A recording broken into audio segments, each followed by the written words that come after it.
all of their beef was just like it started as like a packet that they added water to. You don't get to see what it looks like when you have 100 hot dogs floating in a vat of hot dog water. He started banging on the glass, and Wow. he made probably the loudest noise that I ever heard a human make in my entire life. One of the pizza places that I worked at made food for Christina Aguilera.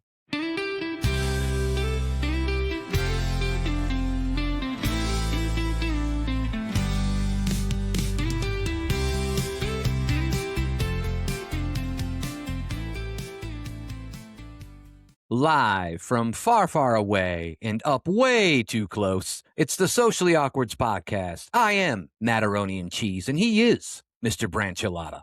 Welcome to the pod. Today, we'll be sharing stories, our own stories and experiences in the food industry. And we've got some crazy stories today. And later, we will let you in on a little dirty little secrets that we might have learned along the way, because I am feeling saucy today. Please remain calm. Let us turn up the beat and make a salad. Mr. Branchilata, are you feeling saucy today? Yeah, I'm feeling saucy, maybe soupy, I would say. Excellent. You look a little soupy. Yeah, I don't know well, if that's that seems like a bad thing to say to somebody. I feel like somebody'd be like, "What do you mean? Do I look liquidy?" yeah, I don't think you want to look stewy either. So that's one. No, Yeah, in the sense of the actual word or the name of like a Family Guy character with a football head. I don't think you'd want to look either way. with like 3 hairs. Yeah. Let's start talking about our food industry experience. And I guess before we do this, I just wanna give people an idea of what I've done in my life. And then you can give people an idea of, what you've done as far as food industry. We're not going to tell you all about our whole lives. So I got into the food industry in 1999, and I worked in it for about 17 years and a few different pizza places. I worked at a Philly style steak shop inside a mall food court. That was the most time, 11 years I spent there. And yeah, just the pizza places. I also worked at, I wasn't going to say the name, but I'm like, fuck it. I worked at Arby's like 3 separate occasions. So I don't know how much I'm going to talk about Arby's during this thing, but the cat's out of the bag. So if I say something bad, I guess I say something bad, right? First Amendment. All right. So that's basically my experience. Those places. I've worked at like 4 different pizza places. I know you've worked at some pizza places. You've done some other stuff. Do you want to go over really quick, just kind of some of the food industry places that you've worked in? You don't have to Yeah, name sure. names, obviously. Well, I mean, I was going to, but Okay. I might take Yeah. your advice and maybe You not could name all the redact. We names. could put a big I black can box redact. on those names. I'll name some of the big names, but I don't have to name all the the Right. little nitty gritty local names. Yeah. We don't need to get sued. I started off, I think, well, when I was 16, my first job was a dishwasher at a restaurant. And that was a great job, a summertime job. I think that restaurant was only open for the summer. So, and it wasn't just because I was not a great worker that I only had it for the summer, which I feel like I have to say that. But if you know my work history, that would make more sense. I worked also in a sort of like school cafeteria, not a public school, but this was like a private sort of art school for, fancy schmancy kids. Is this ringing a bell with you, Matt? Which one I'm talking about? Oh, I know all about the fancy smanchy, man. Okay. Oh, great. Yeah. So I worked in a cafeteria there, slinging mashed potatoes and other types of things that go on spoons That and get one's slapped probably onto. pretty well known. I'm surprised that's the one you don't want to say the name about. But Well, I mean, I'll say all these names. I don't care. okay. That was it was an arts academy, and then I also was a dishwasher at another small restaurant. And then I made pizzas at a local pizza place. And then I was also now I don't want to say the name of the place, but I will say I was a sandwich artist for a while Oh, at yeah. at a There's tons yeah, of places that have those, so nobody's going to know what that place was of course, that yeah, you're of talking course. about. Like a spicy Italian on like, Italian herbs and cheese. Right. Yeah. Yeah. One of the Mussolini common was a spicy Italian. I don't know. yeah. Yeah. So that's my I might have missed one, but that's what I'm remembering from my sort of food experience, my work food experience. All right. Yeah. Let's talk about, I guess, kind of like the entrance into the industry, some experiences and impressions. I entered the industry in 1999. This sounds like a porn tape, doesn't it? The way I said it. I entered the Yeah. industry in 1999. I didn't know what to expect. Didn't know there'd be so many cocks in my faces. Okay, no, I entered the industry in 1999. I worked for a pizza place. I enjoyed it. When you work in those kind of like a small business type, and you kind of like that. That was I was 16, so I started realizing that, like, obviously, you're not going to have the friends you're always going to have in high school for the rest of your life. So usually you get them through like work acquaintances or something like that. Of course, a lot of my friends that I worked with, I went to high school with too. So, but I did meet other people that way. I think it was a fun experience to get into. But I also think, and we'll get more into this, as we go along. I also think that just kind of the longer you spend at some place, the more you find out about things. And so you might not have the greatest opinion of things anymore with it. But yeah, that's just kind of like I don't really have many first day experiences that I can remember. It's been quite a long time. I do remember. I'll tell a first day experience at a grilling place that I worked really quick. Because I do remember that the most intimidating thing in a grilling place is when they had a flat top grill out front where you cook all the sandwiches right up in front of everybody.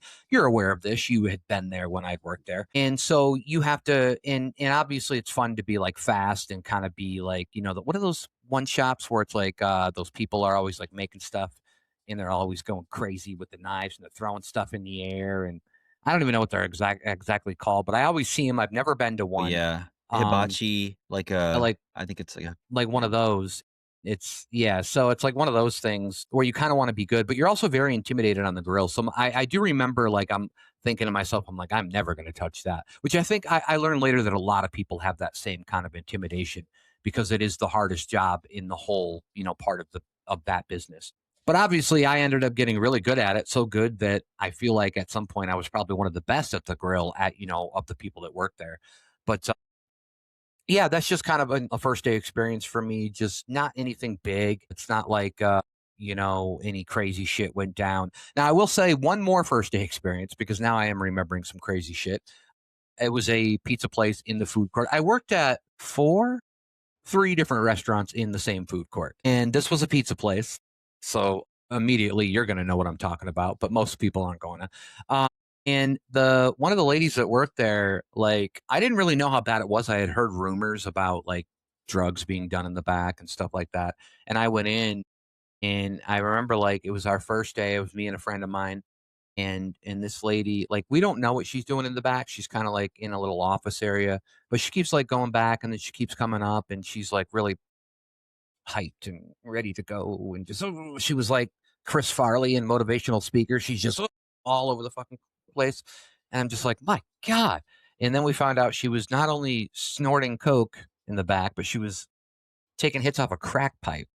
And I'm like, what is this? And she would come up in, the front and be like, all right, let's go. Or something. It would depend. Her mood would be like kind of energetic at sometimes, and then it would be kind of just like slow pace. So it was really weird to watch. But yeah, that's just kind of some of my first day experiences. Needless to say, I didn't stay at that job for very long because as much as I liked marijuana at the time, um, I didn't even like doing that like at the place of my work because it just didn't seem right. But all right. But Yeah. what about you?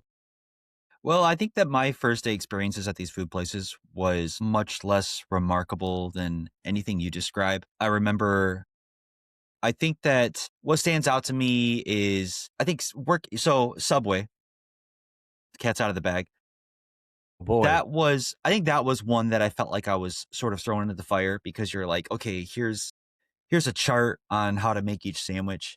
And then, and you're working and then the dinner rush comes, right? And then the line comes through and you're like, you just got to make these sandwiches and you're reading off this chart and people want to move fast, but you're like, how many slices of pepperoni does a spicy Italian get? You're looking at this chart trying to get these things down. That wasn't too bad though. I've always been fairly capable of, trying to fumble my way through situations like that. But that was basically it, and I remember also being excited finding out that we had a tip jar, so at the end of the day, we would split up what was ever in there. what was in there and take that home, which was nice. Which I found out later that I don't think that on a corporate level that they either they didn't allow tip jars or they didn't like it or they didn't want us to have it. Yeah. But locally, we would be like, "Well, screw it, we're gonna have a tip jar anyway," because people I felt like there got was used to probably a it. lot of businesses that were like that in certain ways. Like, I think so, yeah. yeah. I understand it from the owner's perspective of like, well, we don't want to make them feel like they have to pay and they might not go there because they feel, but nowadays there's a tip cup everywhere, right? So nobody's going to like, you know, but go ahead. No, that's basically it.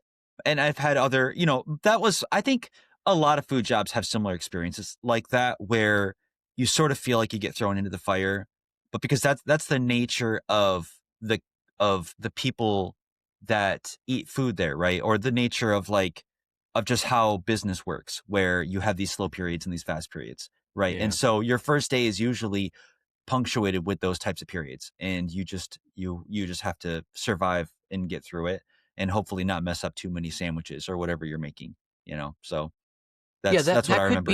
that could be a very different, like, I think that that's probably something that people don't realize. Like, I realize, like, if you go into like a clerical job, or I don't know, I'm trying to think of some other jobs that would be outside of food industry. But like a lot of those other jobs, you're not going to be thrown into the fire. Like you're going to learn at your own pace, like a banking job. It's not like they're going to like throw you out there as a teller like the first fucking day. You got to deal with money. That's very important. But with food, it's like, well, there's busy rushes, and there's such like a transition. There's so much turnover in the food industry that one week you've got enough people to work all these shifts, and then the next week, you've got three people that quit, or whatever the hell happened because people don't want to be there. Or they found something better. So it's definitely yeah, interesting that the transition from like doing food, like what you're thrown into, is probably definitely different than a lot of other things for the most part. So I want to talk about some kind of the behind the scenes stuff going on. Surprises about the food industry, physical demands of the job, and then we'll kind of discuss the pace in the kitchen hierarchy, staff dynamics, things like that. What was like the biggest surprise to you about like the food industry? Was there anything that really caught you like off guard, or was there anything that really surprised you, or you just kind of like, oh, this is kind of all like what I expected? The biggest surprise, I Where the think that secret it's sauce comes from?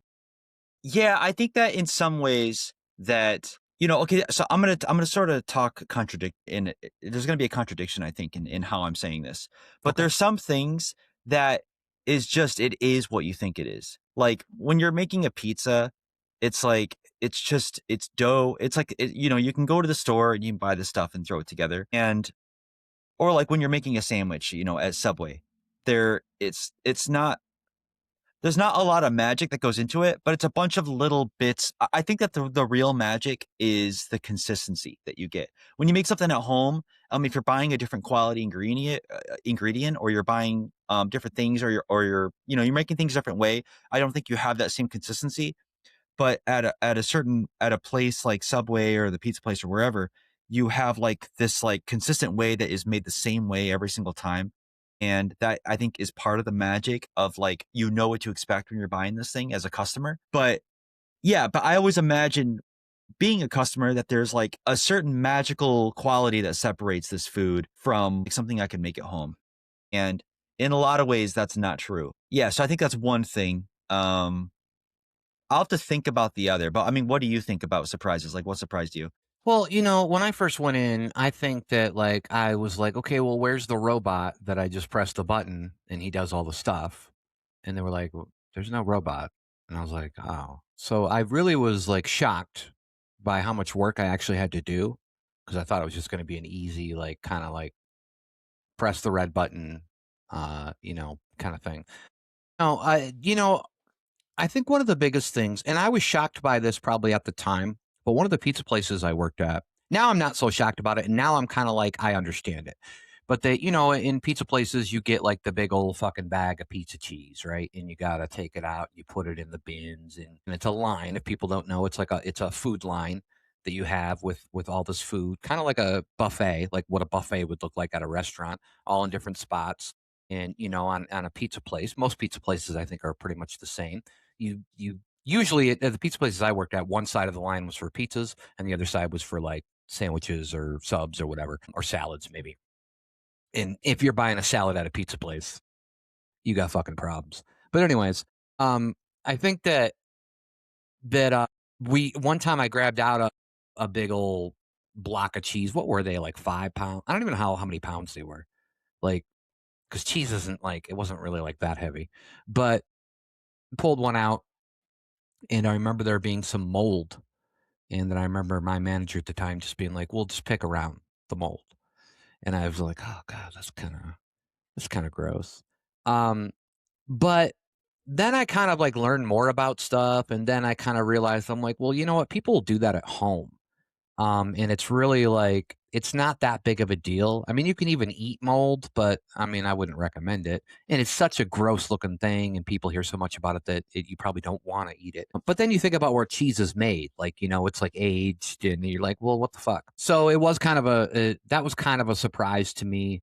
Another surprise, which was the same place, so I'll give them a praise now because that one was kind of like I guess a thing that didn't make them look so good, was that they made their own ranch from scratch and they made their own pizza sauce from scratch. And I thought that that was really cool. I thought that that was I was like, "Oh, okay, you're just not going out and buying like the fucking, the cans of the big old cans of sauce and ranch and or big old jars of ranch or whatever and doing it that way," which is basically every other place I've been working at is how they did it. This was like the only place that made their own pizza sauce and their own ranch. So that was kind of cool and interesting. And yeah, so that was probably kind of some different surprises. I think another surprise or maybe a secret, as we said, we get into some secrets of the food industry. This is for everybody. I think one of the big ones is I think what people have to realize is that the food industry makes a lot of money off like sides and drinks. I think carbonated beverages have one of the highest profit margins amongst like the food industry things. Usually, it's usually not the food. The food is marked up, but it's not like it's that much. And I know this from actually managing a Philly steak place in the mall and kind of realizing that like you can't it's really hard to compete, first of all, if you're a small business, because that was a small business that was locally owned. It's really hard to compete, with the Taco Bells and the Subways and everybody else because they have special privileges, right? First of all, they usually have their own warehouses. They're usually owned by them or they're shared by another company or whatever it is. So they get, they're getting discounts in that manner. And they can just in Taco Bell. I mean, I don't know if it's still the truth, but at one point there was, some articles out, and I had heard from some people that worked there that all of their beef was just like it started as like a packet that they added water to, right? So it was kind of like this weird shit going on. So I kind of avoided that. I would always eat chicken tacos, but so there are things like that where people have to realize that the biggest profit margin at the Philly store that I worked at was our fries and our drinks. We weren't making a lot off the Philly sandwiches themselves because meat was pretty expensive back then. I can only imagine what it is now, like what it is now for a lot of places. And I'm sure that, is reflecting their pricing. So I think that's one of the things that people should realize is that you're actually doing better if you're helping the place out if you're getting those drinks and those fries and stuff like that. Not that you might care, but people should care because one of the biggest surprises of food industry, and I don't think it's a surprise really, but it's a revelation, is that at one point when I was working in food, I was like thinking, I'm like, you know what? We are actually a lot bigger than what society makes us out to be because we are literally one, you know, rotten piece of meat or undercooked meat or whatever away from this person fucking dying or getting really sick. Like people don't realize that like it's we are the ones when we're there when we were working or anybody that does it now, you got to respect these people because they are like and they don't even think about that. I don't think most people think about that. They're just like, we're churning off food. But, they have guidelines and things like that. Obviously, certain meats have to be cooked to certain degrees and all that. And but a lot of places aren't really checking that. The only time it's ever being checked is when the health inspector comes by, and then you're like, okay, here. And Yeah. in there's also another little secret that I want to push before we get move on here is that I worked in a food court, like I said. So the health inspector wasn't the brightest, but they were like they got better as the years went on. But a lot of times they would go into other restaurants, and we would clearly see them go into other restaurants because they only had like one inspector for that whole area of food court. So it's not like there was different ones coming in. And so you would kind of know once you seeing them coming in, you kind of knew that within a couple weeks or a month, they're probably going to come and hit your place. So you started doing things the right way, right? Like you're like, okay, well, we should probably make sure now that everything's fine. And that I'm sure that happens a lot. And there are different ways to kind of cheat the system. And trust me, if a business owner can cheat the system, I haven't been a business owner in a restaurant or anything, but if a business owner can find a way to cheat the system, if they don't think it's cheating the system, they're going to probably go with it. And even some people will just do it anyways because their sole purpose is to make a profit. So just kind of an Yeah. interesting thing. And that kind of goes with some unwritten rules and things like that. But do you have any more? Well, Go yeah, ahead. you made me, yeah, because you brought some things to my attention when you were talking that were really great points. The first one is the sort of like the health inspector point and checking temperatures. Yeah. But like, yeah, I remember not really checking temperatures on food, but you just follow procedure. Like the workers follow procedure in terms of times that things need to be cooked, Right. but they're not checking temps because ideally what happened is that somewhere in corporate or somewhere earlier on in the process, somebody figured out that it takes 10 minutes at this temperature Yeah. to make the food safe to eat Right. and still tasty.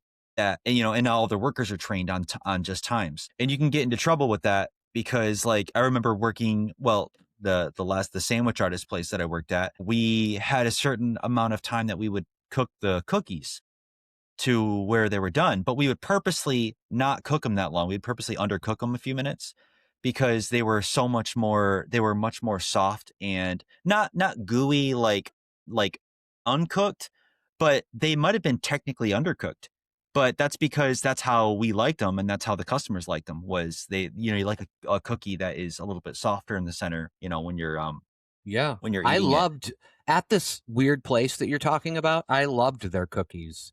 And I Yeah. should mention that like if anybody's made chocolate chip cookies at home, like you have to take them out of the oven a little bit early because they Yeah. still kind of cook and when they get hard, you don't want them like hard. You still want them like edible. So yeah, that's totally understandable. Yeah. Um, yeah, so there might have been a technical, like undercooking that I don't know. We didn't like stick a thermometer inside the cookie. And to my knowledge, nobody ever got sick. I never got sick, and I ate a lot of those cookies because at Yeah. the end of the night, so that's another thing is at the end of the night, you're supposed to throw out the cookies that don't get eaten. But as you know, being an employee of a place like that, those rules rarely get followed. So I would end up with a lot of cookies at the end of the night that You're I would supposed take to do the home. same thing at Yeah, Arby's. It's yeah. always these It's corporate places and it's like, yeah. Well, it's funny because I would be the one of the people who decides how many cookies get cooked that day. So it's like well, yeah, I think that's the reason why you became a cookie those monster. yeah, I guess so, yeah. So it's like, "Hey, I think we're gonna need like, 40 cookies today," and when in reality it was more like a 20 cookie day. Yeah. So, I could kind of fudge the numbers if I wanted You cookies. were I just didn't having a really party later on and you were like, "Nah, we need yeah, 40s." a little cookie party. I always like the double chocolate ones the best, personally, but we Yeah. had lots of good ones there at that place. But yeah, you don't realize how much I think that the quality of a place is if everybody perfectly followed procedure at these places, then the food would be safe to eat. But you don't realize how much of the quality of the food you're eating does come down to the workers. Yeah. And that's why you get these if a place doesn't have a strong culture for training and for following the rules and for hiring practices, that's why you get these places like McDonald's where you eat at one McDonald's and the food is fine. You go out to a different city or a suburb or something and you eat at their McDonald's and you're getting food that is, like something's wrong with your burger or something like that is because, so just the quality of the employees there really can change the quality of the food quite a bit, which is unfortunate, but it's the reality of it. A couple secrets that I thought of too while you were talking is that So at the pizza place that I worked at, I haven't worked at more than this one, but I'm assuming that more of them are similar. And it's that when you get extra cheese on your pizza, that it's not double cheese. It's just a little bit of extra cheese. Yeah. It's not, and we would measure the cheese in, and also, and similar to your, the place that you said that where the meat wasn't where you made your money. It was like the fries and the drinks. At the pizza place, the cheese was a big was expensive. Yeah. Because they spent money on getting good quality cheese, the mozzarella for the pizza, and so we would carefully measure it out for each pizza. I mean, we had cups that it was like, this cup meant you were getting 21 ounces of cheese on this pizza. And Yeah. you'd put the cheese in the cup, you'd stick it quickly on the scale and just eyeball it to make sure you were getting about close to 21 ounces. And that would be what you put on maybe like a large pizza or something like that. And then if somebody wanted extra cheese, you would put like 2 more ounces of cheese on. And so it wasn't like, and they used to have like the vernacular there, they used to call it double cheese for a while. I remember there Right. would be like, you'd call it double cheese and it's like, well, it's not actually double cheese. You're getting just like a little bit extra. So I always thought that was interesting. And the extra cheese typically goes on top of the toppings. And so it makes it look like you're getting a lot more cheese. Right. But that's just because it's on top of the pepperoni. So you're like, oh man, there's so much cheese it had to spill over on top of it. Right. When in reality, you're just Right. getting this like little Greatest dusting of cheese. trick that the pizza Yeah. places ever did was do that. Yep, put cheese on It's top. all about the aesthetic. Like if you think it, then you're gonna believe it. And, and as a customer of pizza places, I still order extra cheese on pizza because I feel like I notice the difference, but it's not as great in volume, or in weight as you imagine that it might be. I Another imagine sorry, I surprise. was just gonna say really quick, I imagine that a lot of them have probably shrunk the amount of cheese that goes on a pizza, just the normal amount of cheese, not by a lot, but with the whole COVID thing and the whole shrinkflation and inflation and all that, I wouldn't be surprised if a lot of them did that. Yep, yep, I agree. But I want to say another surprise is that I think that food tends to look gross when it's in bulk. And you don't get this as somebody who makes food at home. You rarely get to see you rarely get to see what it looks like. Like you see what it looks like when you get like 10 hot dogs in a pack of hot dogs. Yeah. You don't get to see what it looks like when you have 100 hot dogs floating in a vat of hot dog water. Mm, Like I got yeah. to see it like the school And cafeteria, didn't you right? used So to, like, drink that hot dog water every day? yeah, It's good for you. it kept me regular. It cures So cancer. yeah, yeah. And it was good for my breath, I heard. Yeah, yeah, it's good So stuff. yeah, so and it's just food in bulk in general. Like I'd imagine that this is what you get at Taco Bell when you're opening up these big giant things of meat, as Yeah. you talked about. At Subway, it wasn't too bad. That wasn't too bad. I mean, like it's kind of like you're making like the. We had something called the seafood sensation for a while. I don't know if they still have it, Mm, but it's basically was imitation crab meat mixed with like lots of mayonnaise. And so you're making a big giant bowl of this stuff and starting and just looking at it, it doesn't look very appetizing. no. Even if you're somebody who doesn't mind mayo, I know some people are. It's very polarizing. Mayonnaise is, I but was thinking, like, the seafood would be, like, just that mix. what's funny is I actually don't mind the taste of like the imitation crab. Mm. But yeah, I mean, like a giant vat of it You isn't will when it's isn't on a girl's vagina. Okay, next. okay. Yeah, yeah. Yeah, Yeah, it's interesting, sorry. Didn't mean to yeah, throw it's you off interesting. there. Yeah. That's Yeah. gonna be on your mind now um, every time. You're gonna be like, "Oh." and I'll wrap up too because I've made a billion notes. But the final thing is, and this goes along with the bulk food, but food that comes in a can. Sometimes like especially pizza places, it's like you just get a giant can of black olives, and you use a can opener on the top, you squeeze out the juice and you dump it in, and then it's like there it is, and there's your black olives. You're not getting like fresh whole black olives that you're cutting up. You Right, just you right. just get a giant can of it and they're already cut, so because you don't have to reinvent the wheel for everything. But those little things maybe are surprises because I thought there was something more involved than just opening up a can. So Yeah, those are the and things I thought up there. I will add to it that technically and we would usually send it back, but technically, if you get a can in from, your supplier or whatever and it's dented, you're not supposed to serve that because it's supposed to it could have some kind of like when they get Compromise. dented like that, yeah, like they can have some kind of food-borne illness in it, and so you're supposed to give them back, which actually every place I've been to, we do, and you get a credit, and that's really on the supplier than more than on you. But yeah, it can be some of the stuff that happens is pretty crazy. I also want to say because we talked about the line a little bit, where in every place, like I don't know, every food place really kind of has their own line, right? Like it's like lettuce, tomato, whatever it is. Like at the pizza place, you'd have all the toppings in a line with kind of just sitting there, and then at the Philly shop we had a smaller table with the line where it was all the toppings that you could put on after, like banana peppers, lettuce, tomato, pickles, whatever you wanted. But one of the things about that is that normally I think they call for you to flip that line every week. And I guess we should probably explain to people who don't know what that means. But that means usually you're just taking off the top and you're taking off the top of the line. And then like when you get really low, especially in a rush or something, you're filling that up and you're not really touching the bottom. So usually there's like a line, like a little line on the bottom of each of these bins of food that hasn't been touched in like a week or two or whatever. And so you're supposed to flip those lines by, basically taking them out and making sure that you take all those bins that had in there, you take them back, you get them washed, you put brand new bins and put new shit in there. But I will tell you that most places that I worked at didn't do it once a week. When I worked at the Philly shop, because you're supposed to change your fryer oil at once a week, there would be months we would go without changing the fryer oil. Now, there's actually a lot of people that I've talked to who like fried, like they just love like fried stuff, and they say that the longer the oil's in there, the better it tastes. But still, you're supposed to do, and we didn't do that, Yeah. and that was it's and grease traps. You know about a grease trap, right? Really quick, let's tell everybody about grease traps, which is basically like, you know, everything that you wash in a big fucking industrial type sink. There's so much grease going down there, and then there's a trap usually underneath that sink that catches all that grease. Well, that trap's got to be cleaned out.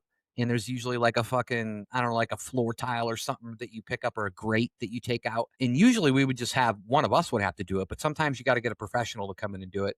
But when you open that thing, it's like I guess the best way to describe it for people is if they've ever been around or if they've ever had to get their sewage tank pumped, or if they were around somebody who had to get their sewage tank pumped. Because it's kind of like that. It's kind of like sewage. There's not shit in there, but there's a lot of gross shit in there that's going to start smelling.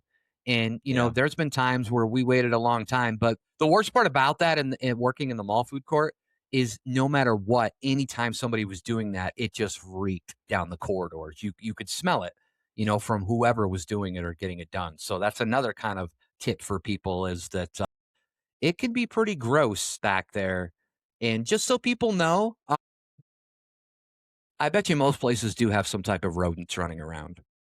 I don't want to freak people out, but I've run into that situation before, and I'm sure that there's been plenty of places that have had that situation. Usually they just trap them or whatever, but And the worst too is also when fall comes around, and I don't know if you had this, but at Subway we dealt with a major fruit fly issue. Usually when the fall would come yeah, around, yeah, yeah, we and you we got yeah. you got hundreds of fruit flies buzzing around, and you're like, and you don't. It's what can you really do? I mean, you're trying to keep these things away. I think.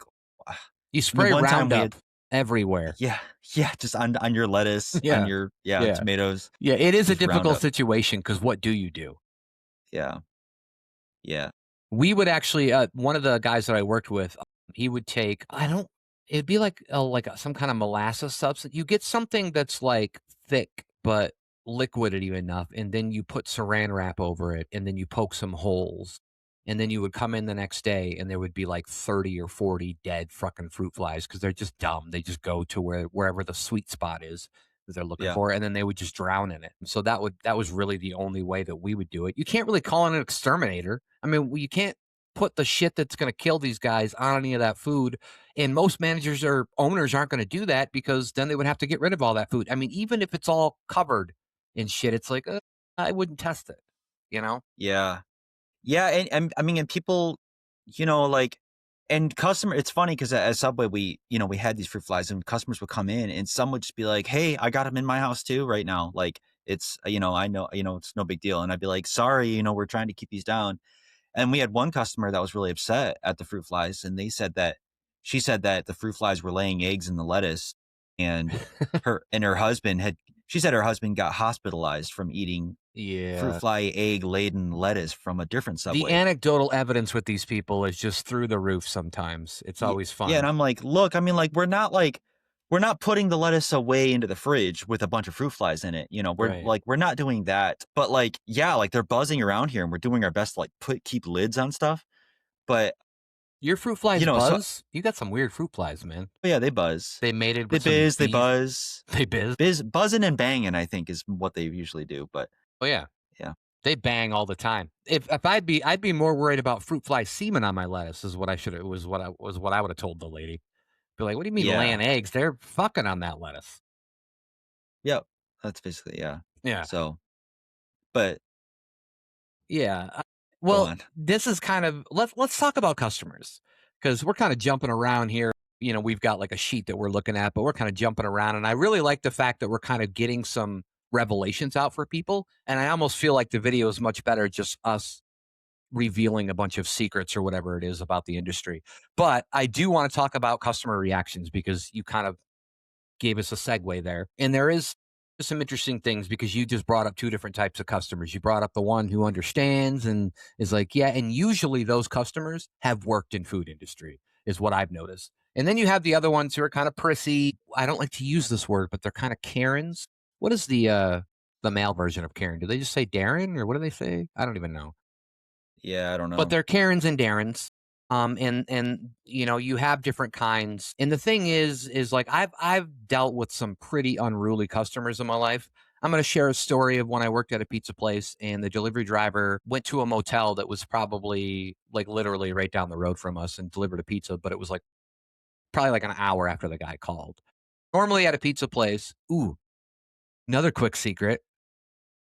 Pizza places will tell you 45 minutes to an hour most of the time, but it's usually going to be way shorter. And that's actually a good way for the driver to get a better tip. Ooh, ooh. Just so people know, like they're literally telling you longer. So when you get it sooner, you're more apt to like be happy, satisfied, and tip the drivers. It works all around for the business. So just kind of an interesting tip for people. But anyways, there was a story of where I worked at this pizza place and this guy called from the motel that was like I said about a quarter mile down the road, but he got his pizza like an hour later.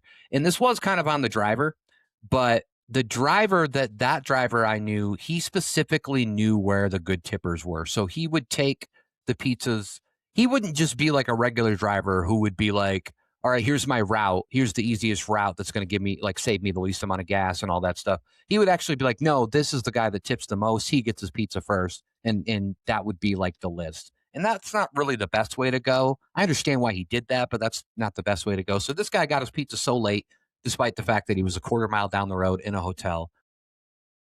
And he called me and he was bitching and he's just yelling at me and he's like, I want to come down there. I'm going to come down there and I don't even know what he said. I don't know if I don't think he threatened me in any way, like physically with physical violence, but he did come down. Like he was talking to, it was just me and this other dude working and he was talking to this other dude. This other dude, we'll call him Billy because that's his real name.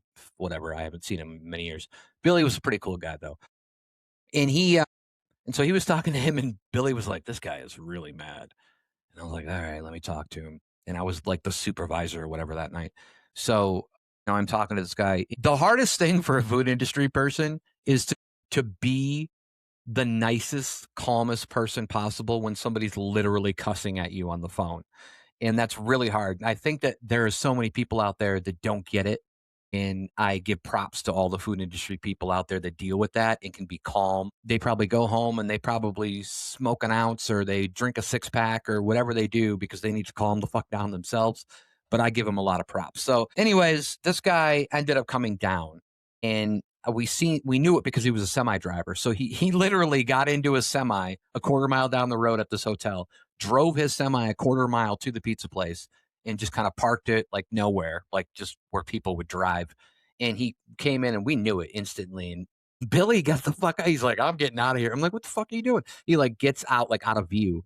And so the guy just comes down and just throws the pizza in my face. And he's like, I want two new pizzas right now. And I was gonna be like, all right. But then I opened it and there was like two slices left. And I'm like, you ate this pizza? And he's like, yeah, I did, but I didn't want to. And he was just getting like really mad. And I held my own. I was trying to be really nice. And I was like, look, I was like, I'll give you, I think I gave him like, I was allowed to give him like coupons or something for the next time or something. And that probably sucked for him because he was a truck driver. So I don't know if he was ever coming back through here, if this was just a one time thing. But Yeah. he was very irate, and then I told him, I'm like, I can't give you anything now. It was just kind of funny because I think on the phone he said that he couldn't eat the pizza because it was like so cold or something. But then he brought it in and it was literally like almost all gone. And so that kind of like irritated me more in my head, I think. Yeah. But I was like, "I can't help you," and he stormed off. He stormed out eventually, and thankfully, he wasn't, like, physical, but he was a big guy, and I'm not gonna lie, I was a little scared for a minute because I was like, "Geez, man, what do I do here?" But, but how about you? Like, do you have any crazy story of a? Because I do have some other ones, but I wanna see if you've got, Well, like. yeah, I mean, like, what you're saying is funny though, that I just wanna say this as, like, an announcement. It's like, if you're gonna return food from any kind of a food service place, restaurant or something, it's like, it's okay to taste the food, but don't eat the food, right? Yeah. So don't eat, like, the majority of the food and then And try to I return will it say because that in his defense, I mean, if he's a truck driver and he's been driving all day and maybe he was on a tight schedule, he didn't get to lunch or something, so he's starving, right? Like, so maybe there's a scenario there. And at the time, I think if he would have handled the situation, that's the other thing too that we should mention is if he would have handled it a little bit differently, then I probably would have made him free food right there.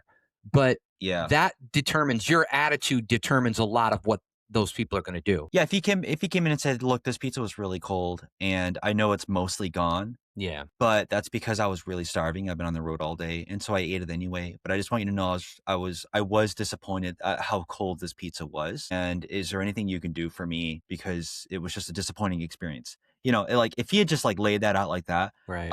like absolutely, I'm sure you would have hooked him up, right? Definitely, definitely.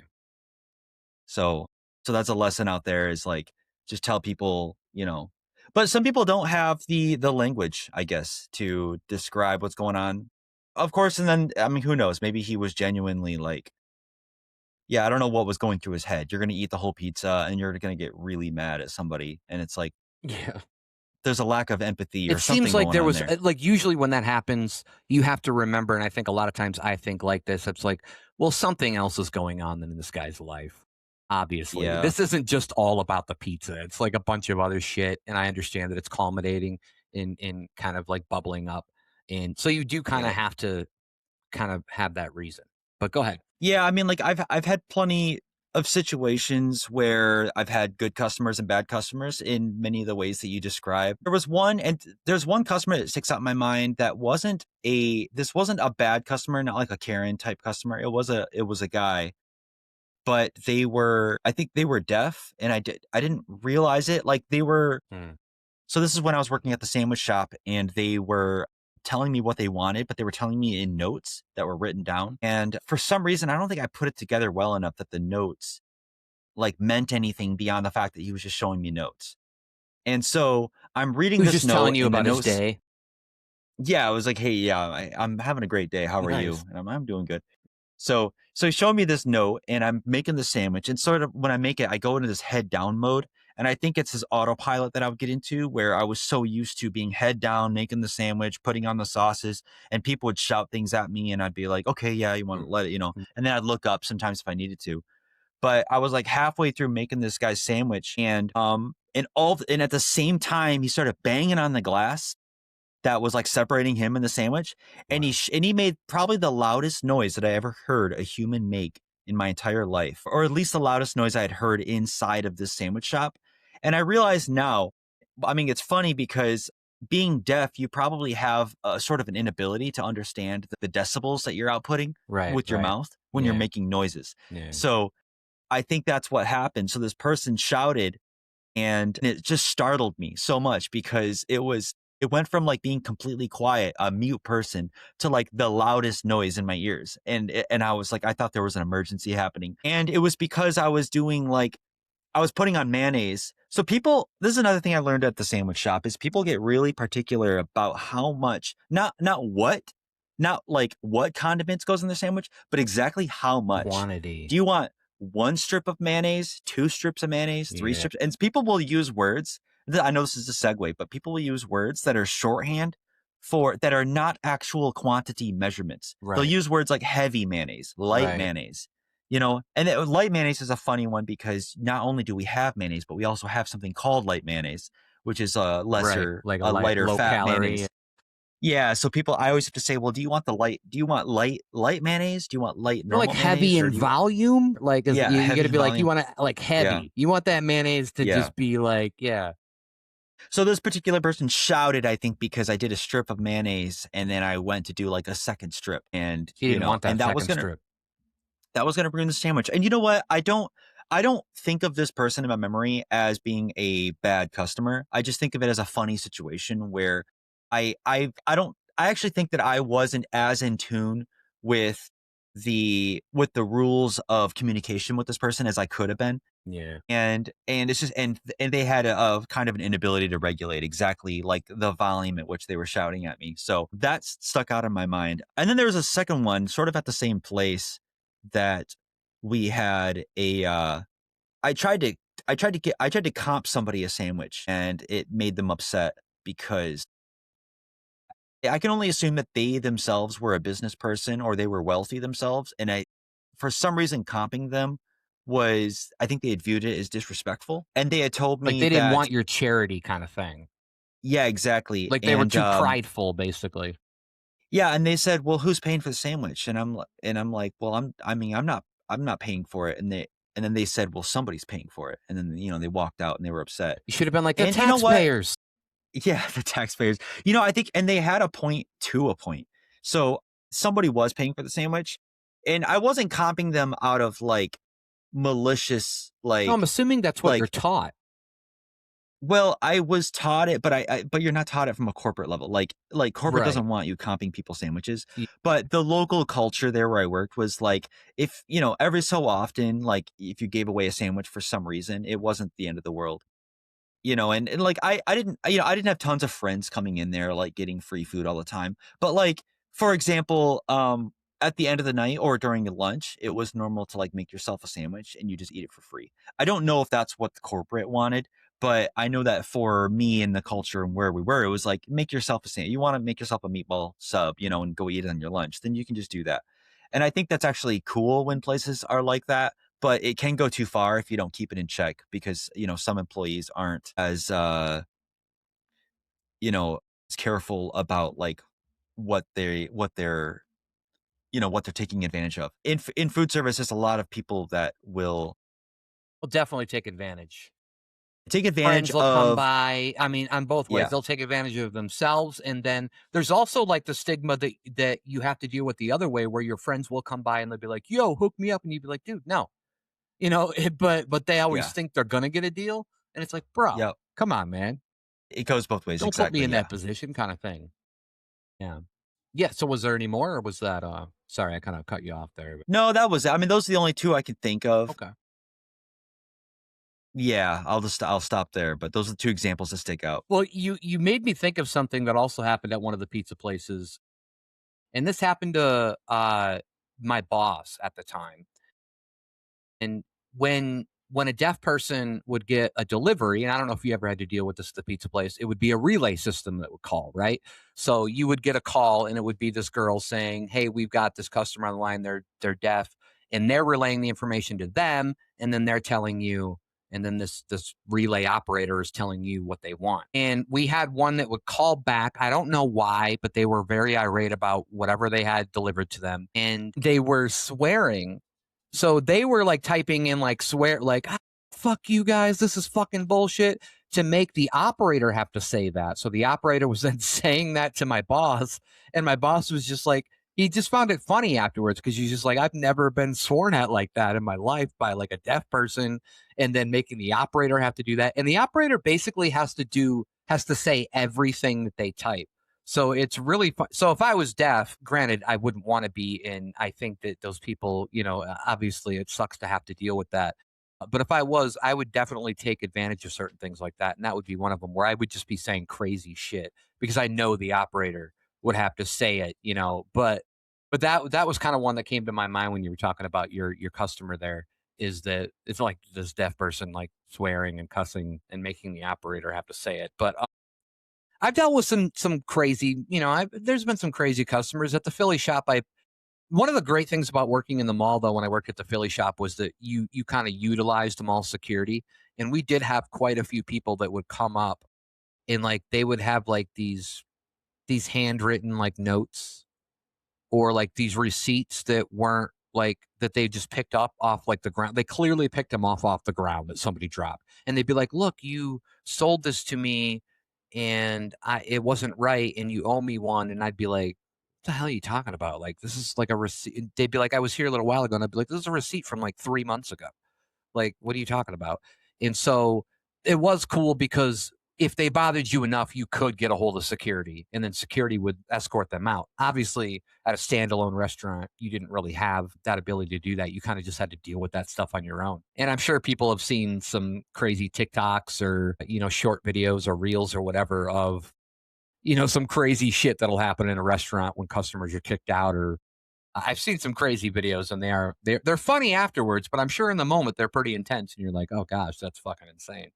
But yeah, and then I had one come up to us at Arby's one time, and it was after the I worked at the Arby's in a mall, and the mall closed at 9, and we were closing everything down, and the guy came up at like 9:10, and he was really irate. He wanted stuff, but everything was down, like we couldn't even make him anything, and he really wanted stuff, and his face was really red and he was getting really angry. We had to have security come out, but then we find out that he was actually diabetic and he was having some kind of issue, and so he just needed some food, which we kind of felt bad for. But it's like, dude, like you can't wait that long. I mean, like you got to take care of that stuff, and it's unfortunate. But yeah, so we had that. I had one at another pizza place that really liked one of the girls there, and he was like she was back like counting money one time, and he was like our door was locked and he was knocking on the door, and he actually worked like down the road a little bit at like a meat processing place or something, and he really liked one of the girls that I was actually dating at the time, because I only date people I work with apparently. Don't worry, Brandon, we're related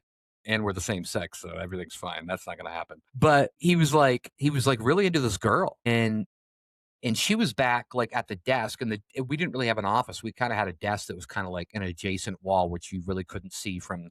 But for some reason I opened the door because I wanted to know, and he's like just saying all this random shit, and then he like proceeds to go like behind the counter like to go see her, and I'm like, "What are you doing?" And he's like, I don't know remember what he said, but I was like, "You got to go." And he's like, "What are you talking about?" And then finally, like, I managed to get him out there and lock the door again. But I was like, "What the like?" That was just so random, and I don't think he was drunk or anything. Like, some people are really just fucking weird, and you Yeah. do have weird experiences like that. But yeah, it's crazy, man. It's real crazy. I think now might be a good time for what would now be a good time for, Brandon? Maybe it'd be a good time for our beautiful. We are fake sponsored by Red Blow, the only energy drink with cocaine and cocaine accessories, including the blood of a cheetah. Do you want your heart to pound out of your chest like a cartoon character in love? Do you want to feel like your brain is going to explode? Do you have any questions for God? Then try Red Blow today. Red Blow, not recommended for human consumption. We're also fake sponsored by Confetti and Meatballs. Still having nightmares about noodles? Are you too cheap to buy pasta? Or maybe you're unsure of what al dente means. Either way, grab yourself a plate of confetti and meatballs. Little shards of paper that'll have you saying, "I think it needs more sauce." Confetti and meatballs, the party dish that makes you wish you stayed home. All right, well, we are wonderful fake sponsors, food related too, so I love it. Let's jump into a segment here before we get back into things, and we want to we decided to look up some fun food facts for people that maybe they don't know, or maybe they are aware of. So I figured that I will go ahead and share a couple that I have, and then you can share some that you have. First of all, sunscreen, paint, and ranch dressing all share an ingredient. Don't get too crazy though. The ingredient is titanium dioxide, and it's used to make things look whiter. I should also know that the ingredient carnauba wax, which is used in car wax, is used in gummy candy as well to give it a glossy shine. So I just ate a bunch of wax this week, courtesy of you, but I appreciate it, by the way. This also explains why I always want to lick a newly waxed car. How about you? You ever lick a car? I've no, but you ever go to the wax museum where they have all the celebrities there in wax? Well, those aren't real celebrities. Actually, never mind. Let's not talk Hmm. about that then. Yeah. Yeah, man. It's like that time my dog went to that farm. All right, one more for you, and then I'll let you get into some. I'm sure you have a few, and then I think me and you have like 10 total random food facts, like five. You've got five, and I've got five that we can kind of spitfire in a moment. But the red food dye in Skittles is made from boiled beetles. A common red food dye, carminic acid, is made from the crushed bodies of beetles called the Dacitylopius coccus, which is also coincidentally my Instagram name. This acid is used in maraschino cherries, strawberry, and raspberry flavored candy and lipstick. And let me tell you, I had a lot of this week too, because I don't know about you, but I love me some chocolate covered cherries. And I had quite a few this week Good. for the holidays.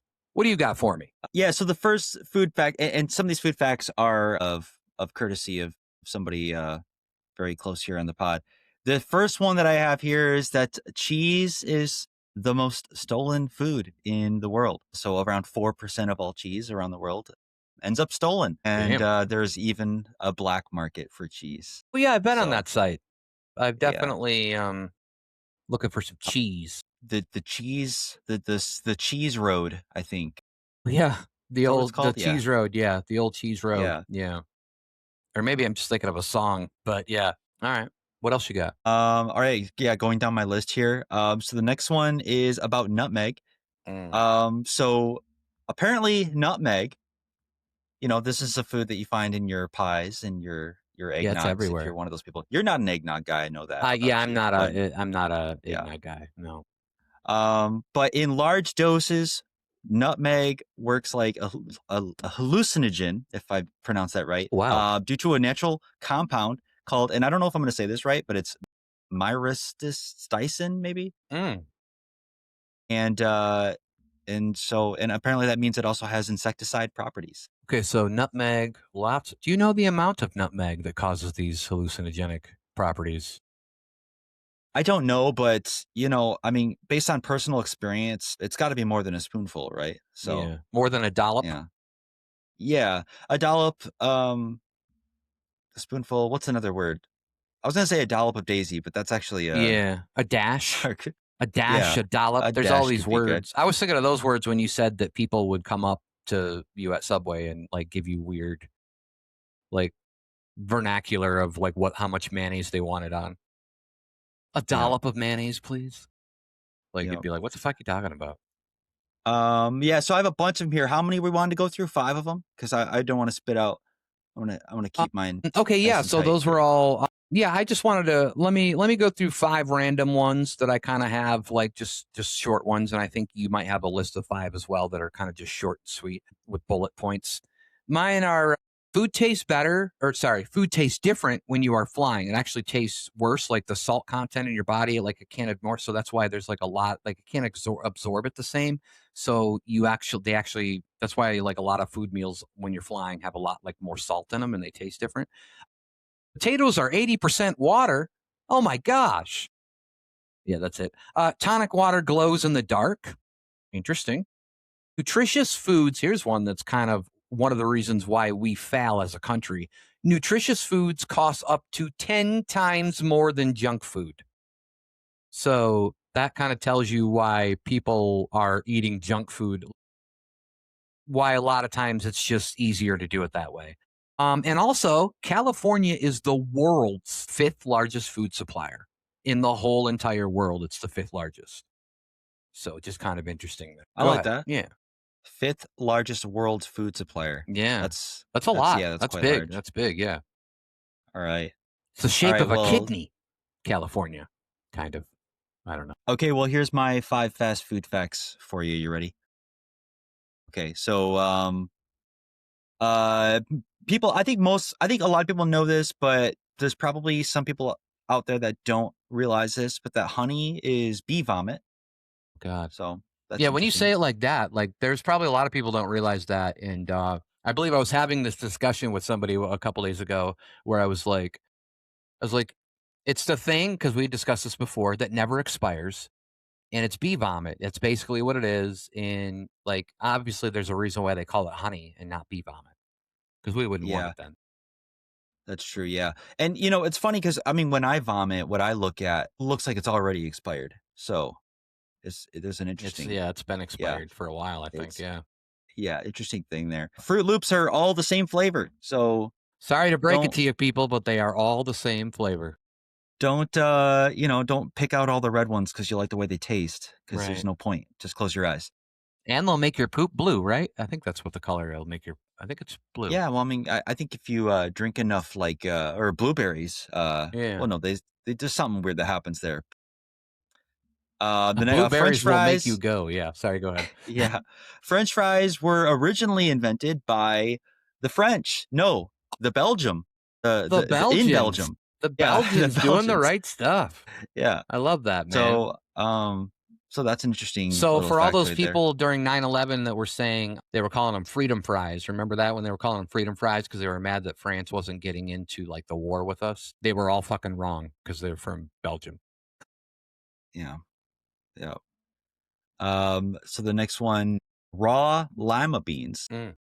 I don't know how many raw lima beans you normally eat on a day-to-day basis, but they apparently have a lethal amount of cyanide in them. Wow. Yeah, I've given some people a lot of raw lima beans. Um, and come to think of it, I haven't heard from them since. So I'm hopefully everything's fine. Yep. But And yeah. the last one here is that carrots are purple. But they aren't actually, but they used to be purple. And a long time ago they were purple, and the Dutch had cultivated them and bred them to be orange for various reasons, and some of them political. They had a carrot farm? A carrot farm, yeah, little carrot farm growing carrots. There was the orange. So this is what I have here. The Netherlands was rising in power, and orange was the symbolic color of the ruling dynasty.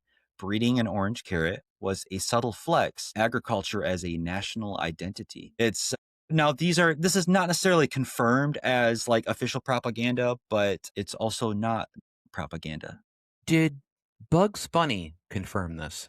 He may or may not have. There was a picture floating around, but unfortunately, there was another one of those black redacted boxes over the face, so nobody can really tell who it was. Yeah. May or may not have been Man, Bugs. those Epstein files, they're getting everybody, man. And I actually just thought of one really quick before we get back into the main part of the pod. I just want to say, and you might know this already, that the people in Europe think it's very weird that we stick our eggs in the fridge because they don't. They don't have eggs in the fridge, and I think if people are like, "What?" The reason for that obviously is that they don't clean them up. We clean all the stuff off and then they have to be refrigerated. Well, they just actually kind of leave the bird shit or whatever, kind of on there, whatever, which is fine. You usually wash it. It's not like you're eating the shell anyways. But but yeah, so they just sell them on the shelves. And I have seen some reactors and things like that from different countries, and they're kind of like, "What? You guys have them in the fridge? What the hell's going on?" And it's just kind of like one of those weird American things that we do. Yeah, So interesting. I like eggs in the fridge. Although, yeah, I am aware of that, and I think down in like maybe Mexico or South America, they probably do it similar where it's outside the fridge. Yeah.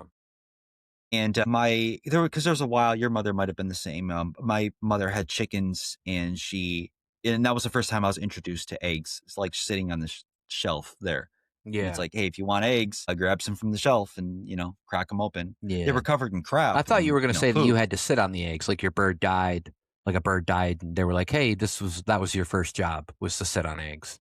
Yeah, an egg sitter. Yeah, yeah, Yeah, I an wasn't, I eggy wasn't going to say sitter. that. Yeah, Yeah, yeah. no, but they were very delicious. There is a The difference between freshness, having a fresh. yeah. Oh yeah, the bite, the You texture ever had a goose egg? is. Uh, I mean, I'm not yeah, just talking about, like, one in time. life, like, where you have, I like, fell "I down the got a goose stairs egg." one time, yeah, and I had a couple of Oh, them, I gotcha. Yeah, I don't mean those, but, those are huge and those are and good too. she didn't push me, I tripped.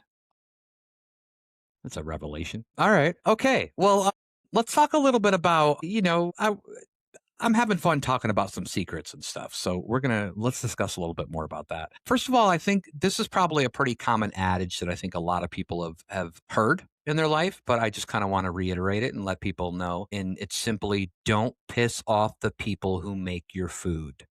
It's a bad idea, right, Brandon? Now, I'm not saying that everybody is going to do something bad to your food, but I've seen some things. Myself personally, I've never done anything to anybody's food, but I've seen some things, I've heard some stories, and the fact is you should never piss off. I mean, unless there's a good reason. I mean, I'm sure there's reasons where sometimes people are just being bad or whatever. But for the most part, if you're just angry over something little, something petty, like a lot of people get, then like we had said before, that's usually probably a sign that there's something bigger going on in their life and they're just taking out it on other people. But it's just good to not piss off the people that make your food because we remember too. It's not like people are just going to like spit in your food or do this or do that. We'll remember you, and that'll bring us down every time we see you. We won't be that into making your food. We won't care as much. And trust me, that does make a difference when you eat your food. Like you kind of have to have people care a little bit. Yeah, I mean, just to add to that real quickly, I haven't yeah, I haven't personally ever so I quickly adopted. I'm gonna toot my own horn for a second, Okay. okay? Because why not? Why not? It's a podcast, Yeah. and I'm allowed to. That's what should have been the But I've name of this podcast. Toot your own horn horn. horn tutors. Yeah, the horn tutors. That sounds like we go around like with trumpets up our ass and we just fart all day. Yeah, I adopted a philosophy that I would never serve anybody anything that I myself wouldn't eat, and that often led to me, like, especially working a Subway, I would grab toppings and I'd look at it and I'd be like, I don't like the way this tomato looks, and I'd throw Yeah, it out and grab a new tomato, you know? yeah. Even when somebody was angry or mean or whatever, I never did that. I don't think, had a firsthand witnessing of somebody tampering or serving somebody food that they knew was bad, but I had certainly heard stories of it, and for that reason enough. So, because you made a great point, and I think people are too comfortable with, like, you don't realize, like, food is one of those things that it goes inside of your body. Like, the most intimate interaction you can have with just about anything is when something goes inside your body, you know? And there's, like, only 3 different situations when something actually goes inside your body. Well, It's 4 like if they swallow. okay. Yeah, sorry. Sure. Yeah. Yeah, I hadn't I mean, that could have been one of the 3, you don't I know. don't know. I don't. You could have you might have been saying it, but I just feel like I know you and you probably missed that one. But I don't know. Yeah. So, I mean, it's basically relegated to some, objects, and food and beverage. And then the final one I was thinking of is really actually information, and which is something you think about, that really Like that when does somebody go writes into you. a secret on a piece of paper and you eat it for them. So that way nobody knows their secret. Yeah, I was okay, sure. Yeah. Okay. Well, yeah. Okay. Okay. Yeah. Yeah. And so the food goes into your body, it fuels you, and if it's bad, it It hurts you, feels you. So, yeah. That sounds so So sexual. so you wanna be nice to the people who handle your food. I agree. That's just a long-winded way of me saying I deeply agree with you, and, and if I ever have a problem with my food, I'm always trying to phrase it in a way where I'm like, "Hey, I'm really sorry to bring this up, but here's what I'm dealing with, Yeah. is there any way, anything we can do about this?" And 9 times out of 10, really actually 9 times out of 9, people have been nice about it as long as you present things in, like, a fair and empathetic way. So, Well, it's like yeah. the code, I think. I think, like I said before, like we knew, like we kind of knew that the people that came up and like said that they understood and all that stuff, instead of getting irate about certain things, they kind of worked in the food industry. So it's almost like a different language. Like you can almost instantly, if you're nice and stuff, like those people are going to instantly recognize, like, oh, this person gets it. Like they were either most likely probably worked in the industry, or at least they know that, there's a lot of stress in this industry. And when you've got customers yelling at you all the time, and on top of it, you just mentioned making sure the food that you give out is something that you would eat. And I'll tell you right now that that's probably that would like if you're picking off a tomato that doesn't look so good because you wouldn't eat it, that probably would be shunned by the owner. They'd be like, "No, you fucking put that tomato on there." Like, so you're actually making a conscious effort to help that customer out. Now, I could see a situation where there might be somebody who's just really picky, and then that would be very detrimental. Like they'd just be picking up everything and they try to find the perfect thing. But I know Yeah. you're not like that. So, but it could be there could be a situation like that. I also had situations where people were picky. The customer was pickier than I was. But And yeah, I was like, this food's fine. And they're like, no, I don't want that. One situation was the lettuce that we had, and they had identified some some very micro corners of a few pieces of the lettuce that had the very beginnings of oxidization. yeah, It's like, I mean, like literally lettuce, you can set it lettuce in a bin for 3 hours and you can start to see oxidization on the corners of some lettuce, you know. So, it was such a common thing, and the lettuce was by and large very vibrant and still green and had its texture, and it's like there's nothing wrong with this lettuce, and that lady just refused to eat. Like she wanted me to get a new bin of lettuce from a bag that had been opened, like, 20 minutes earlier, that was extremely fresh. And I think that was a little bit unreasonable. I did do it, of course, but I didn't, well, that's the I didn't thing like is it. like a lot of managers would be upset with certain things that customers do, but they also want, or sorry, that the employees do, but they also want you to make the customer happy, right? So that's exactly what you Yeah. have to do. And the ultimate goal should be like, okay, yeah, you lost a few cents here, but you made this customer happy. But there are customers out there that are just going to be that way. They're just that way Yeah. in life. And they're all like Yep. the Karens and the Darrens, and they're always going to cause problems and they're always going to have something to complain about, and you really can't do anything about that, in a sense with them. And I do want to say that most food places will cut corners to stay in the black. And for people that don't know what that means, the black means profitable. You don't want to be in the red. The black is good, the red is bad. But yeah, most food places will do that. Owners, I've worked with owners up close. Like obviously, you at Subway and maybe you saw an owner, maybe you had a local owner you saw, but I didn't see too many of my owners at like big places, like big franchises and stuff. Small businesses can either be good or bad. You could have those owners, but you really don't know how they are. They could just be penny pinchers too, or whatever they want to do, or maybe they don't want to. I've had owners that made us use equipment until it was just like it was half gone, and they're still making us use it. And it's like, dude, like we need new shit, but you just won't do it. But it's difficult. And customers, there are customers out there. I will say this, that when I worked at the Philly steak shop, I had customers that I loved, and I'm sure you probably experienced this too. When you start getting the regular base, and in a mall, it was quite easy for us to get regulars because usually they'd be people that worked at other stores. But the regulars, like you get those, and you really do feel good about knowing them and about them, and they'll have conversations with you and they'll talk to you, they'll laugh, they'll joke, they'll do whatever. And I've had like old people. There was this guy who was he used to be a judge, but now he's passed now, but he was a defense attorney after being a judge. And him and his wife would come through, like, I think it was every Wednesday or third. It was like the same day every week. And his wife would tell me like dirty jokes. And they were just such a great, like, it's so great to have those people that come through that come through all the time. And you love to see them. They love to see you. And it's like you're a part of their life and they're a part of your life. And I really enjoyed that. Um, and also, when I was at this Philly shop, we had three guys. Like I became one of the main three guys. And so after me being in there, one of the guys had worked there for about a year or two before me, and then the other guy had been there, I don't know, 7, 8 years before me. And we got to the point where, like, after I'd been there 5, 6 years, between the three of us, we had had like 25 years of experience just working at this one place combined. And I like to call it, we had like a mafia style bossing. And no, we're not whacking people and, throw them in dumpsters or anything. What I'm trying to say is that people that would come in and work for us, if you pissed one of us off, you're probably not going to be working for us for very long, because it was really kind of like we kind of had control of everything. The owner let us have all the control. And so we were kind of the ones making the decisions. And unfortunately, there were some people that didn't make it because they either pissed us off or they would make the customers wrong.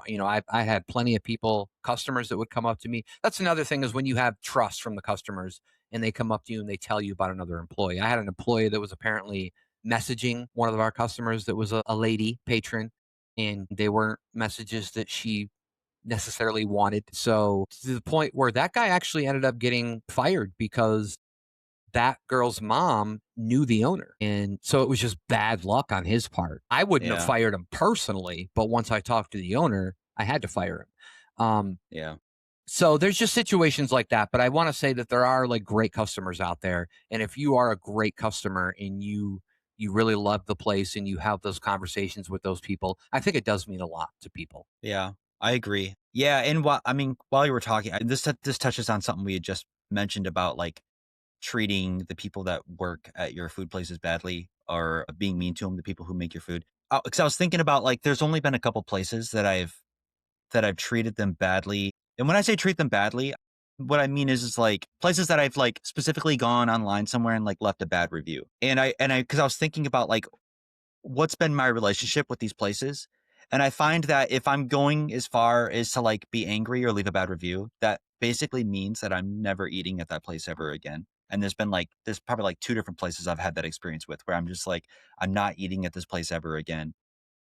And so I don't know if you have experience like that where you're like, you're finally actually angry somewhere but that has to mean that you can't allow yourself to eat there anymore because, Yeah, you know, because I think that's one of the issues with some of these Karens and Darrens or whoever is they think that they can just do this at every place and they think that it's going to be fine, but they don't realize, like I said before, that you're not supposed to piss off the people. We remember, we're like yeah. Pepperidge Farm up in here, bitches. We remember, Yeah. and so it's like, and so if you start getting yourself blackballed from different places or whatever, like you know, it's in but that's a person that works in what you're describing is somebody who's worked in the food industry and knows. It's like, well, once I give this place a bad review, like it's bad if it's bad enough for me to give a bad review, then I'm obviously not going to be eating there again. So Yeah. that's like Yeah, kind of the and I mean, situation. for me, that happened at, like, a specific McDonald's that I had gotten, like, a bad burger, like, 3 times in a row, and then on the 3rd time, I was like, "I'm leaving a bad review, Yeah, and I'm, like, never eating here again." right. And then the 2nd place was it was a Chinese place where I was just really happy, or I was really unhappy with the quality of, like, the meat that I'd gotten. It was, like, like, I couldn't eat what I was given, and then beyond that, I would never trust it enough to eat another time trying to order that thing again. Yeah. And so I was like, I'm just not gonna eat it. But yeah, but it takes a lot to get to that It's point. probably from a Tita Vachita. A Tita Tita Vachita, yeah. Vachita. Yeah. What really quickly, it brings me to the idea of like, sometimes when you work at a place, you know that you wouldn't eat there. But I don't think I actually haven't had that happen. Every place that I've worked at, I would eat it myself.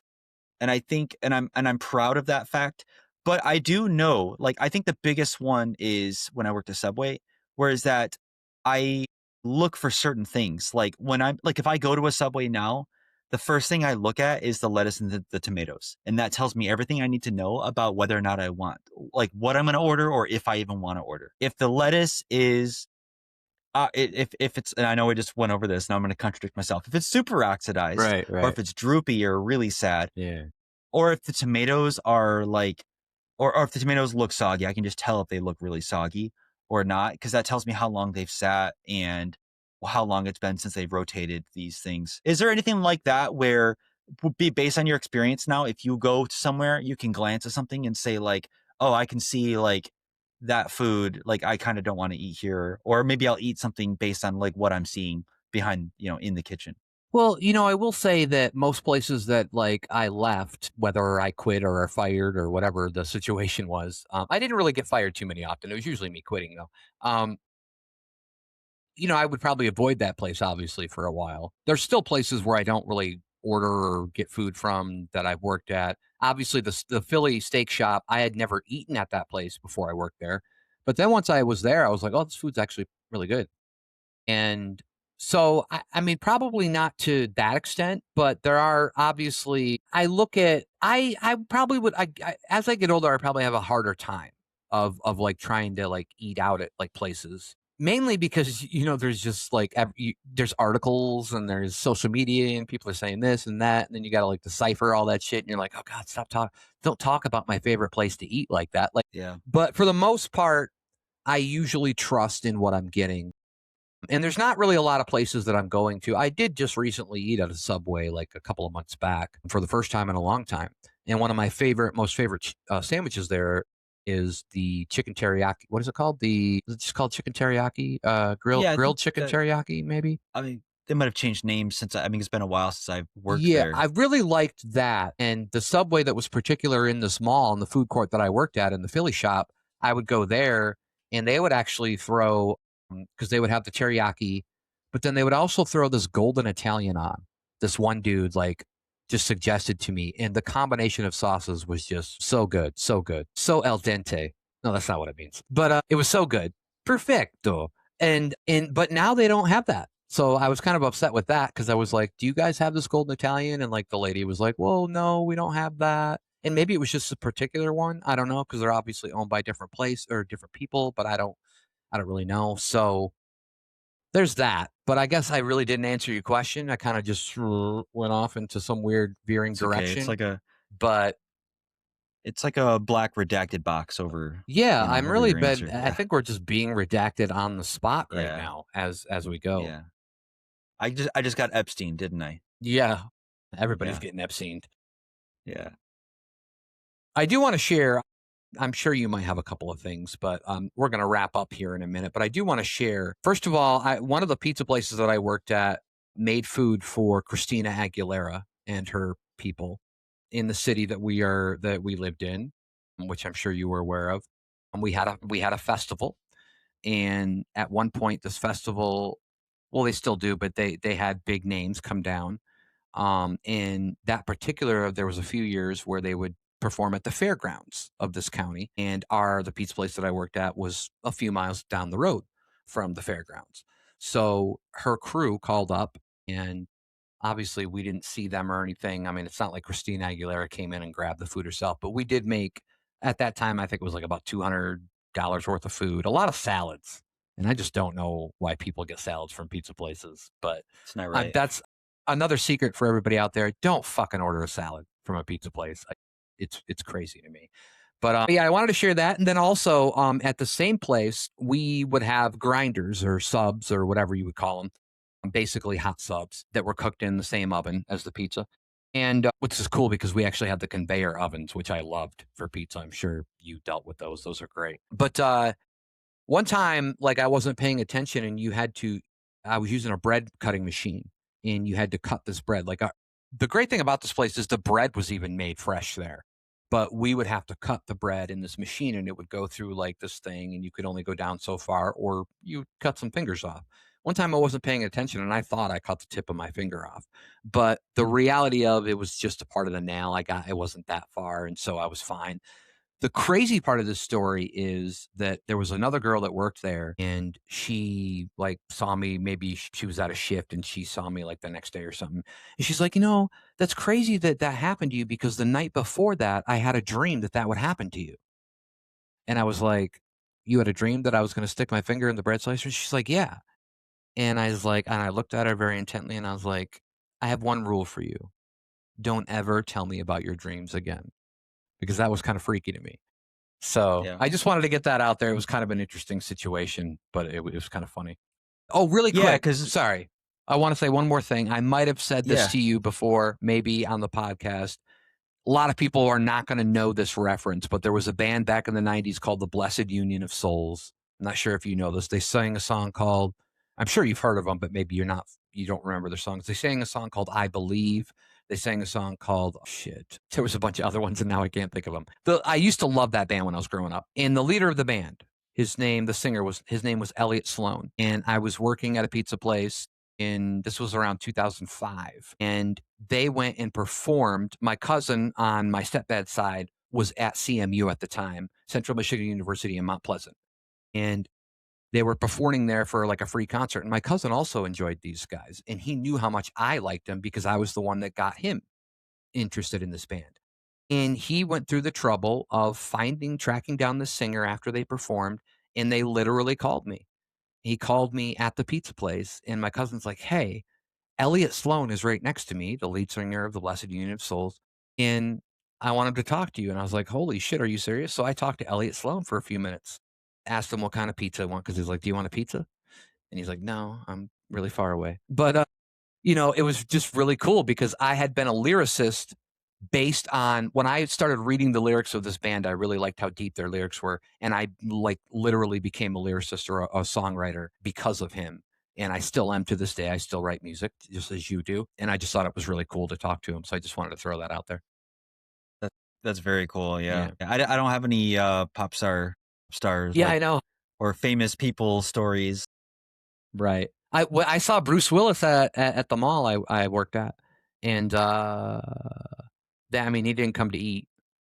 And I actually do think that he was with Demi Moore.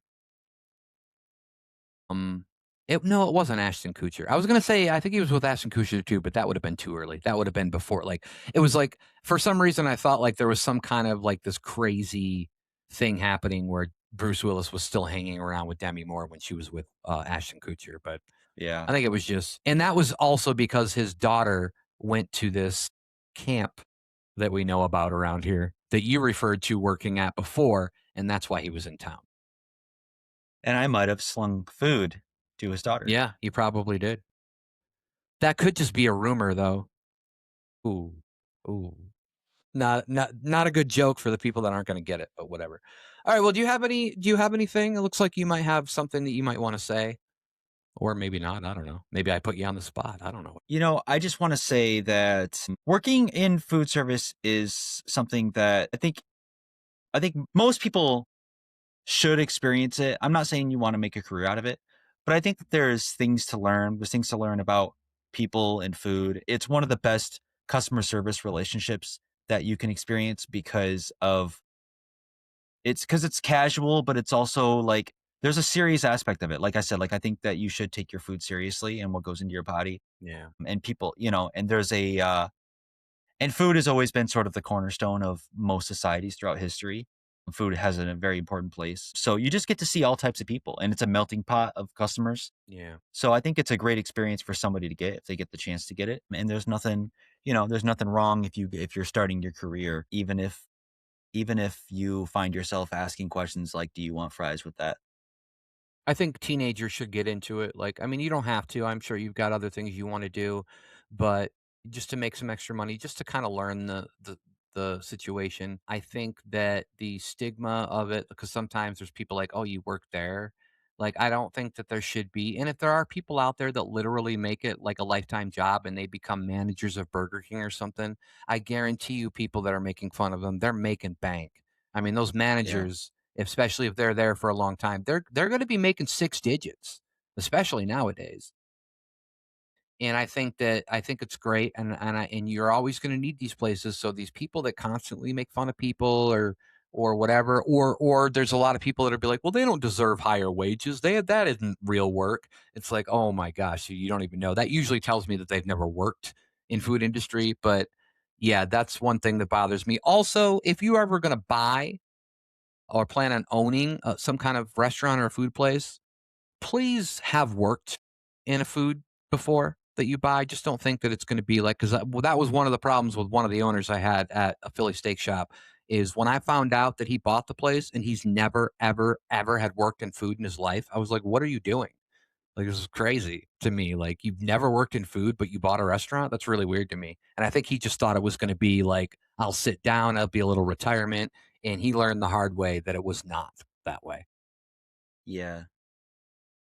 Yeah, he thought he was gonna be like, Tony Soprano, like, sitting down, enjoying some food of the Right, and place he he owns thought or that something. Yeah. The Philly steak mafia, the 3 guys that were there were just gonna do everything, but he also didn't realize Yeah. that he kinda got conned when it was bought because the old owner told us not to tell the new owner buying it all the things that were wrong with the store so she could actually sell it, which was really a bad part on us because we agreed to do that, and then later we were like, "Wait a minute, that affected us just as much as the new owner because now we're the ones that it affected it the most because now we got to work Yeah. in this shit and he's not going to fix anything because he got, duped."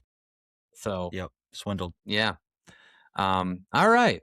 Well, I think that was a good episode. I think that in the future we're going to talk more about the food industry because I think it's bringing out some nostalgia in us, and I think we have some more secrets that I'm sure that we're going to think of along the line, along the way, and for people to kind of know. And I think it'll be interesting Oh, yeah. because people should know some of these things, and they should realize that the food industry isn't always what they think it is.